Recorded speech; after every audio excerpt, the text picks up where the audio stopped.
बुद्ध धामर भिक्षु संघ, पूजनीय वर्तमान भिक्षु संघ, सत्तावान उपासक उपासिका बहनों, आज फिर से धम्मदयाल फाउंडेशन की ओर से बड़े पुण्य का काम किया गया और लोग भी सम्मिलित हुए।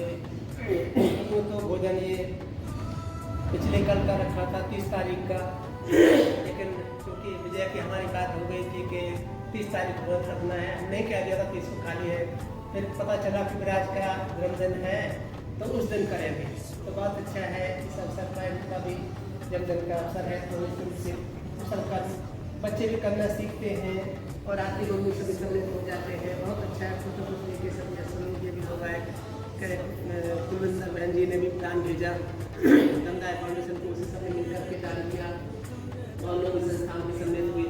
बहुत अच्छा है। ये कुशल कर्म करने ही होते हैं। भगवान लोग ऐसा कहते हैं, आपने दंपत का कुक बग पढ़ा हो या देखा होगा, तो शुरू यही से होता है। कोई मंग पठन बजे सती इन लोग करती हो सदैव तो वो धम पदम सुदेव कुछ को पूछे सती। भगवान बुद्ध को एक प्रश्न पूछता है पुण्यवान व्यक्ति, तो कहते हैं को इस पृथ्वी को कोन पठन बजे सती यमलोकन यम सदैव, यानी यमलोक सहित और देवलोक आदि को कौन ऐसा है जिस मस्त पृथ्वी को जीत लेगा। कौन ऐसा है जो जैसे कुशल माली की तरह अच्छे अच्छे धर्म के पदों को, धर्म के उपदेशों को कुशल माली का चुनेगा। जैसे कुशल माली होता, माला बनानी हो, राजा को भेंट करनी हो, या कोई फूल की रानी को आदि को देने हो, किसी को देव स्थान पर चढ़ाने हो, पूजने बंदे स्थान पर चढ़ाना हो, तो कैसे अच्छे अच्छे फूलों को चुनता है, चुन करके उसमें उपयोग लेता है। ऐसे कौन है जो इसके ये कुशल माली की तरह धर्म के उपदेशों को, बुद्ध की शिक्षा को चुनेगा। भगवान को उपदेश करते हुए कहते हैं सेको पठन बुझे सती यमनो कंचनम सदैवतम सेको धम्पदम सुदेशतम पुस्तकों में पचे सती, यानी कहते हैं सेको जो शिक्षा लेने वाला, सीखना चाहता है, शिक्षार्थी है जो सीखने में लगा हुआ है। कब तक सीखने में लगा हुआ है? जब तक वो अहंत नहीं हो जाता, तब तक सीखने की प्रक्रिया बनी रहती है।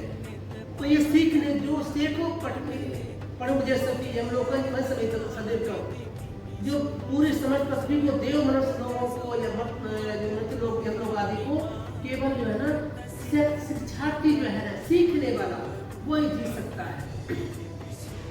वही धर्म उपदेशों को कुशल माली की तरह जैसे फूल चुनता है चुनेगा। यहाँ सेको शब्द सीखने की मतलब है, सीखने के से मतलब है कि जैसे कुशल कर्म करना कोई सीखता है, संस्कार देना बच्चे को, तो इसको लगाना, रास्ते पर लगाना, कैसे कैसे तो परोसना चाहिए, कैसे श्रद्धा दान देना चाहिए। कोई भी खुशी का अवसर हो ना भी हो तो भी धर्म कर्म में कुशल कर्म में कैसे होना, लगे रहना चाहिए। आप लोग ये सब कैसे कैसे श्रद्धा से बनाते हो। कल से याद है विजय धंधा दोनों लोग सुबह से ऐसे बनाने में लगे हैं। जो बता रहे थे कि पहली बार ही ऐसे बनाया उन्होंने, भले ही दिया हो तो हमें पता भी नहीं, लेकिन पहले बार देखा कि उसकी पनीर के पकौड़े से बनाए और काजू वगैरह की ग्रेवी उसमें बना करके उसमें डुबो डाल करके ऐसे करके अजीब सा ना बड़े श्रद्धा से कितना उत्तम अच्छे से बनाते हैं। उन्हीं तरह का भोजन बनाया बहुत श्रद्धा से। ये कैसे कैसे जो सीखने में लगे हुए हैं कि मैं कौन से कर्म करूं जिससे ये मेरे लिए, मेरे आती बंधुओं के लिए सबके हितकारी कल्याणकारी हो जाए।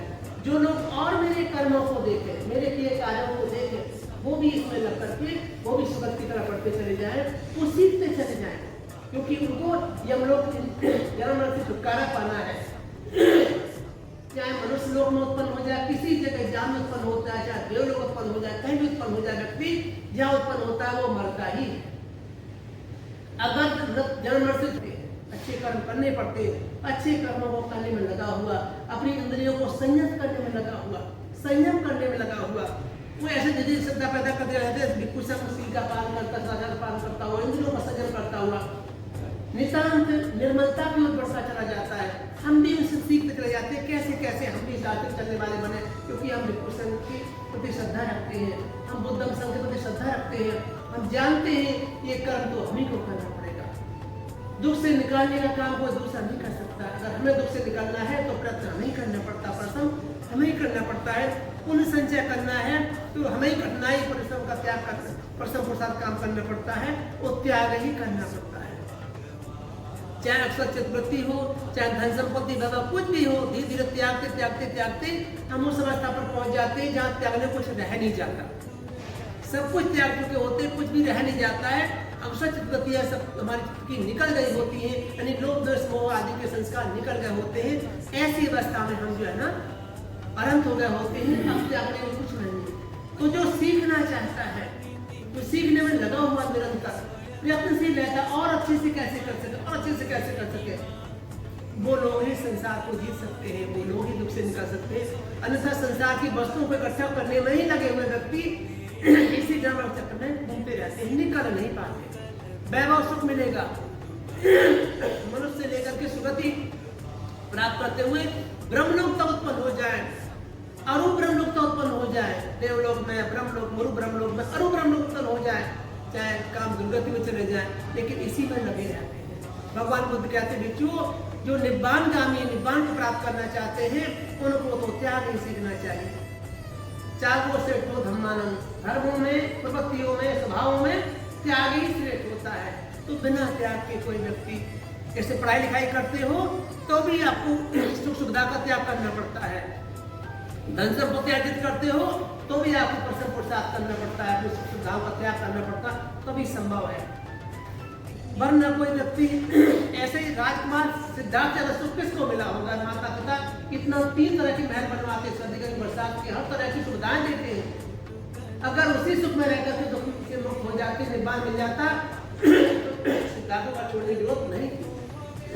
लेकिन जानते हैं सुख नहीं मिल सकता, छुटकारा नहीं। बल्कि हम लोग बार बार ही कहते रहे हैं, संसार में सुख से सुख प्राप्त कभी नहीं हो सकता, दुख से ही सुख प्राप्त होता है। जिसने इस बात को समझ लिया, वो धीरे धीरे शिक्षार्थी, सीखने वाला आगे बढ़ते बढ़ते कभी दुख से निकल ही जाएगा। सुख से सुख कभी नहीं मिल सकता, दुख से ही सुख मिलता है। माँ कोई संतान, कोई मेरा संतान चाहती है, सुख से संतान उत्पन्न नहीं हो सकती। 9-10 महीने जो है ना पेट में से बोझा ढोना पड़ेगा, और जो है ना उसके पीड़ा से गुजरना पड़ेगा। नहीं प्रसव होगा तो काट फाड़ करनी पड़ेगी, तो भी पीड़ा से गुजरना ही पड़ेगा, तब संतान उत्पन्न होगी, तब संतान सामने आती है। अगर संतान में सुख चाहते, दुख से ही सुख प्राप्त किया जा सकता है, सुख में सुख नहीं, ऐसा भगवान बुद्ध कहते हैं। तो ये कष्ट सहते हुए, त्याग करते हुए, परिश्रम पुरुषार्थ करते हुए व्यक्ति उन कर्मों को संचय करता है, वही इस पृथ्वी को जीत सकता है। तो ये भगवान मुझसे हमने यही सीखा है, यही भगवान अनुकंपा करते हमें सिखाते हैं, भिक्षु सबको बताते हैं। उपासक उपासिका के बीच में जाओ, उनको सिखाओ, कुशल कर्म करने वाले सीलवान बने, त्यागी बने, दान पुण्य आदि कुशल कर्मों में रत रहे, लगे रहे, जितना पन पड़े। जरूर नहीं कितना बहुत सुंदर, बहुत अच्छा बनाए, इतना खर्च करके, कम खर्च करके भी, लेकिन ये करना ही चाहिए, कुशल करना ही चाहिए। कितने लोग ऐसे हैं, आज कभी बर्मा के जो अभिलेख निकले हैं, दान के अभिलेख निकले हैं, तो उनमें उनको आप पढ़ें कभी, देखने को मिलेगा। बहुत संस्कृति का किताब है, बनते राव साहब किताब, उन्हें पढ़ने को मिलेगा आपको। तो इंस्क्रिप्शन ऑफ बर्मा ऐसे फाउंड इन बर्मा, ऐसे जो किताब है जिसमें उसको बनते ने कुछ जो उसमें बातें की हैं, उसमें रानियां कैसे कैसे दान करती है, कैसे कैसे महिलाओं की तो बहुत उसमें अभिलेख है दान के, कि ये दान किसको देना चाहती हूँ, अपने माता पिता, दादे परदादे, पूर्वजों को, देश के राजा को, राजा की सेवा में लगे हुए, रानियों की सेवा में लगे हुए रानियों को, तो दास दासियों को, राज की पूरी जनता को समर्पित करते हुए दान। तो कहते अंत में कहते हैं इसका पुण्य मुझे भी मिले, और इस पुण्य के फल से मैं जो है ना, जब तक मैं निब्बान को प्राप्त नहीं करूं, तो कोई महिला कहती है मैं पुरुष बन के रहूं, ऐसा वैभवशाली पुरुष बन के रहूं जिससे मेरे पास सब तरह का सुख सुविधाएं हो, हाथी घोड़ा धन संपत्ति जितना भी हो सकता है, मुझसे अधिक किसी के पास ना हो। उनके पास ऐसे कहती है, अगर मैं देवपुत्री के रूप में उत्पन्न हूँ तो मुझसे अधिक कोई सुंदर ना हो, वैभवशाली ना हो, मेरे मुझसे अधिक। इस दान पुण्य का फल ऐसा मिले, और अंत में इसका फल जो मिले, मैं जब मैत्रेय बुद्ध आने वाले, मैत्रेय बुद्ध के समय में अंतिम लक्ष्य को प्राप्त हुआ था, निब्बान को प्राप्त करूँ। ऐसे ऐसे महिलाओं को उसमें दान का विलेख है। वो कहती सारी संपत्ति जो कुछ मेरे पास था उन्हें सारा कुछ दान दे दिया। और एक उसमें ऐसे उपासना लिखती है कि ये सबको दान करने के बाद में वो रानी है, अपने आप को सैडों पकौड़ा जो है ना, वो उसकी अपने आप को या सेविका दास बना करके अपने आप को समर्पित कर देती है कि जीवन भर की हम सेवा करेंगे। फिर वहाँ 4 बुद्धों की धातु बताई जाती है, 4 द्वारों पर 4 बुद्धों की धातु रखी हुई है, ऐसा कहा जाता है। तो मतलब जो भी हो, इस तरह से लोग संसार में सबसे ज्यादा किसी टेम्पल पर अगर हीरे लगे हैं तो शायद बर्मा के पकौड़ा पर लगे हुए हैं और कई दुनिया में थे इतने हीरे। ऐसे ऐसे लोगों ने राजा महाराज को दान दिया। वो कहते हैं उद्देश्य हमारे ये कि दान के फल से हमें निब्बाण मिले, आने वाले बुद्ध के समय में निब्बाण को प्राप्त करो। ऐसे करके इतना कुशल कर्म करते लोग अपने कुशल का ऐसे अनुमोदन कराते हैं, ऐसी भावना रखते हैं, सभी प्राणियों के कल्याण के लिए करते हैं अपने दान पुण्य का समर्पण। तो बहुत उत्तम है, बहुत अच्छा है। आप लोग भी ऐसे करते हैं, उसी का गिन करके क्या करते करते आप लोग निश्चित रूप से इस अंतिम लक्ष्य को प्राप्त कर ही लेंगे। अपने आंख बंधुओं के लिए हितकारी होता है दान पुण्य, अपने लिए हितकारी होता है। एक ऐसी स्वस्थ परंपरा पड़ जाती है, बच्चे धीरे करते करते करते और आगे ही निकल जाते हैं। सिखाना ही चाहिए। अगर कुछ कीमती वस्तु अगर बच्चों को देना है तो एक दूसरा संस्कार ही देना चाहिए।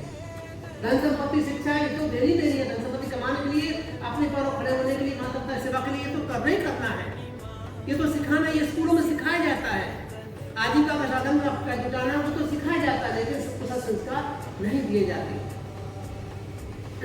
कुशल संस्कार आपको धार्मिक क्रियाकलापों में भाग लेते हुए अपने बच्चों को लाकर यही देने होते हैं। ऐसे जो उपास करते जा रहे हैं वो ऐसी पुण्य संचय निधि इकट्ठी करते जा रहे हैं कि जो उनको आने वाली पीढ़ियों में भी उनके लिए भी दान देते चले जाएंगे। जैसे वो रानी अपने सभी पूर्वजों को देती है, राज्य की सभी जनता के लिए दान करती है, उसका अनुमोदन ऐसे करती है, कराती है। इस तरह से आप लोग भी करते हैं तो हम नहीं रहेंगे दुनिया में, तो ये संतान हमारी नहीं पूर्ण देते, हमें दुख से निकालने के लिए कुछ ना कुछ करती रहेंगे। क्योंकि मैं तो समझ लिया है कि यहाँ का किया हुआ कर्म हमें अवश्य मिलता है, हमारे आत्माओं के लिए उसका लाभ अवश्य बनता है, अवश्य मिलता है। ऐसे उपास सीखते चले जाते हैं। तो जो कर्म ऐसे कुशल करते हैं, निश्चित रूप से भगवान की शिक्षाएं हैं, उनको सीखते हुए कभी न कभी आप लोग से निकल जाने का काम कर ही लेंगे, अपने लिए पर्याप्त संचय कर ही लेंगे, पर्याप्त पात्रता पूरी कर ही लेंगे। तो जो कुशल कर्म किया है, ऐसा लगता है कि अभी तक तो किसी ने और नोट कराया नहीं है कि ये वर्षावास के समापन का संगठन की ओर से ये अंतिम, मेरा मतलब अंतिम मतलब है कि ये वर्षावास की प्रक्रिया चल रही है। ये संगठन की ओर से अभी जो भोजन दान है, आखिरी भोजन दान है। तो वर्षावास जो अधिष्ठान को 28 को खत्म किया, लेकिन हम उसको जोड़ के चलते वर्षावास का समापन अर्थात विदाई समारोह या कठिन जीवन दान तक हम लोग उसको मान के चलते हैं। तो कठिन जीवन दान तक के बीच में अभी जो 2-4 दिन 5 बचे हैं, इसके बीच में भी किसी ऐसा भोजन नहीं है संगठन की ओर से। तो आप लोगों ने किया है ये भोजन दान, शुरुआत भी कराई, शुरुआत से वर्षावास भर करते रहे मिलकर के। सभी संस्थाओं ने, संगठनों ने दान पुण्य किया, उपासनाओं ने दान पुण्य किया, घर में बुलाया, यहाँ किया। बहुत उत्तम, बहुत अच्छा है। जो भिक्षु संघ यहाँ आकर देखते आपके कार्यों को, सुनते हैं, प्रसन्न होते हैं, निश्चित रूप से जहाँ जाते हैं वहाँ पर सही करते हैं। पंजाब के उपास कर किस तरह समर्पित भाव से दान पुण्य करते हैं, कुशल कर्म करते हैं, लगे रहते हैं, भिक्षु संघ की सेवा में लगे रहते हैं। जो परंपराएं कभी हुआ करती थी बुद्ध की शिक्षाओं में या बुद्ध के समय हुआ करती थी, वो धीरे धीरे करके दुनिया के दूसरों को देख करके या अपने भारत के दूसरे राज्यों से देख करके, जो अधिक धार्मिक लोग हैं ये बनते, चाहे सुल्तान बनते हो, जब और बनते लोग हों, जहाँ जहाँ जैसा जैसा सिखाया है, सीखा है, जाना समझा है, उन सबको बनते वहाँ देख करके, सुन समझ करके, यहाँ यहाँ जैसे जैसे आपको बताते हैं आप लोग वैसे वैसे करते चले जा रहे हो या करते जाते हो। बहुत उत्तम है। जो सीखना चाहेगा वो तो कठोरता से सिखाया जाए तो भी वो सीख ही लेता है, डांट के भी सिखाया जाए अच्छा कर्म करना तो भी वो सीख ही लेता है। उसमें बुरा नहीं मानता, मेरे कल्याण की बात है। या उसको मेहनत करनी पड़ती है, अधिक त्याग करना पड़ता है, पैसा अधिक खर्च करना पड़ता है, समय भी खर्च करना पड़ता है, तो भी लोग कर ही लेते हैं। क्योंकि आपको उस अवस्था को प्राप्त करना है जो दुखमुक्त अवस्था कहलाती है। तो ये सभी चीज़ें धीरे धीरे त्यागनी ही पड़ती है। तो आपने जो दान पुण्य कर्म किया है, भिक्षु संघ की ओर से इसका अनुमोदन करते हैं। इस दान पुण्य कर्म में जो भी सम्मिलित हुए, जो सभी लोग लेके आए कुछ न कुछ, वो संगठन की ओर से भी इस दान भिजवाया हो या आप इसमें सम्मिलित हुए हैं, सबके लिए अनुमोदन है। तो बुद्ध धम्म संघ के देश से आप सभी आंटी बंधु सुखी रहे, संगठन के सभी लोग सुखी रहे, आंटी बंधुओं से परिवारों से। और जो लोग बिछड़ गए हैं, चले जा चुके हैं, उनके लिए भी पुण्य का फल मिले। आंटी बंधुओं का आपके ये भी कुशल कर्म का अनुमोदन करते हुए वो भी सुख संपत्ति को प्राप्त करने वाले बने। और आपके सभी लोग जो आज खासकर इनका जन्मदिन विराज का और जिदन मम्मी का, उनको भी पुण्य मिले, वो भी दीर्घायु सुखी स्वस्थ रहे। जब तक जीवन है उनका भी उपासिका का वो कहीं भी रहे तो भी दान पुण्य भेजती करती रहती है। आपकी भावना में ऐसी रहती है, कुछ न कुछ अपने आती बंधुओं के लिए दान पुण्य करते रहते हो। अभी तक चाहे बच्चों के लिए हो चाहे माँ के लिए कुछ भी देते हो, बनते उनके लिए अनुमोदन करना, उनको पुण्य मिले सुख मिले की ऐसी भावना भी है। आप सब लोग भी करते रहते हो, तो सबके लिए शुभेच्छा है, शुभकामना है कि बुद्धम संकेत से आप सभी लोग सुखी स्वस्थ रहे, दीर्घायु हो, हर तरह के सुख भय रोग आपके जीवन में। जो इस पुण्य सा कर्म को किया है, इस पुण्य सा कर्म के तेज से दूर रहे और आप अंतिम लक्ष्य प्राप्त करने वाले बने, ये मंगल कामना है। इन्हीं मंगल कामनाओं के साथ भवतु सब मंगलम रक्षन्तु सर्व देवता सर्व बुद्धान सर्व धम्मान सर्व संघान भावेन सदा सुखी भवन्तु ते। सुखी हो सुखी हो सुखी हो।